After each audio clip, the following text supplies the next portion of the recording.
Meu nome é Bruno Stefano Teixeira, sou advogado há 18 anos e há 12 milito com o direito tributário em busca de soluções e alternativas para reduzir a carga tributária dos clientes, tanto a demanda vencida quanto a demanda vincenda. E o assunto de hoje é a extinção do débito tributário por meio da dação em pagamento com imóvel. Como que isso surgiu? De onde que isso apareceu? Isso é novo? Isso é velho? Como que surgiu essa possibilidade de extinguir o débito tributário por meio da dação em pagamento em imóvel? Antes de entrar nesse mérito, é importante entendermos do que se trata da dação em pagamento. Ela nada mais é que o credor aceitar a receber a dívida com prestação diversa da que foi originalmente contratada. Ou seja, ele aceita receber a dívida existente, onde o pagamento se fará com outro tipo de coisa que não havia sido originalmente contratado. Isso é dação em pagamento. No caso tributário, o tributo, a princípio, nós sabemos que ele tem que ser pago, que ele tem que ser recolhido em dinheiro. E o que aconteceu? Em 1966, quando o Código Tributário Nacional entrou em vigor, lá já havia sido estabelecida a extinção do débito tributário por meio da dação em pagamento em imóvel. Porém, havia a necessidade de se regulamentar esta lei. E aí, 50 anos depois, ou seja, em março de 2016, a União, certamente pelo momento de crise que o país está vivendo, por todas as dificuldades que tem passado principalmente a classe empresária, criou-se esta lei, a 13.259 de 2016, regulamentando finalmente a dação em pagamento em imóvel para quitação, para extinção do débito tributário. O artigo 4º dessa lei foi o que tratou a respeito desta situação e ali estabeleceu o regramento necessário para que você possa quitar seu débito tributário por meio da dação em pagamento em imóvel. Em primeiro lugar, a dívida ela precisa estar inscrita na dívida ativa. Segundo, caso o contribuinte tenha qualquer tipo de ação judicial contra a União, ele é obrigado a desistir das ações judiciais para se realizar a extinção do débito por meio da dação em pagamento. Terceiro, as empresas que são optantes do Simples, que já não deixa de ser um benefício fiscal, elas estão excluídas da possibilidade de se fazer a dação em pagamento em imóvel. Se aproveitando da referida lei, a A7 Empresarial criou a seguinte operação.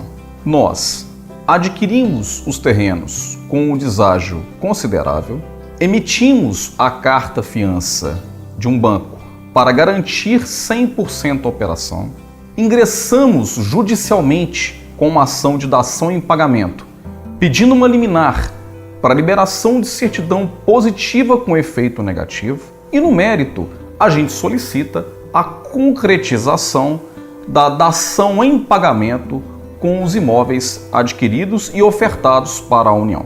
Agora, qual a grande segurança do empresário com relação à operação? Primeiro, nós temos um banco garantindo 100% a dação em pagamento. O que significa dizer isso? Significa dizer o seguinte: se os imóveis que foram ofertados para a quitação do débito tributário do cliente chegou lá no final da ação, eles não foram avaliados no montante total da dívida, o banco se responsabiliza, juntamente com a A7 Empresarial, em complementar esse valor para extinguir de forma definitiva o débito tributário, promovendo assim a economia na demanda tributária do cliente. Agora, a pergunta que não se cala é a seguinte: como conseguimos comprar esses imóveis com deságios? Isso é muito simples. O que aconteceu? As pessoas adquiriram áreas rurais há muitos anos atrás por preço de alqueire, e nesse momento, em decorrência da expansão das cidades, do crescimento das cidades, essas áreas se transformaram em áreas urbanas. Então ele adquiriu por preço de alqueire de terra e está hoje vendendo por preço de metro quadrado, tendo um lucro exorbitante. Esse é o motivo pelo qual conseguimos comprar essas áreas com deságios consideráveis para ofertá-las em dação em pagamento à União Federal.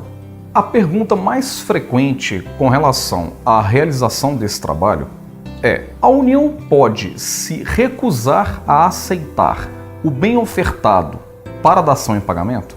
Não, ela não pode se recusar. Por que ela não pode se recusar?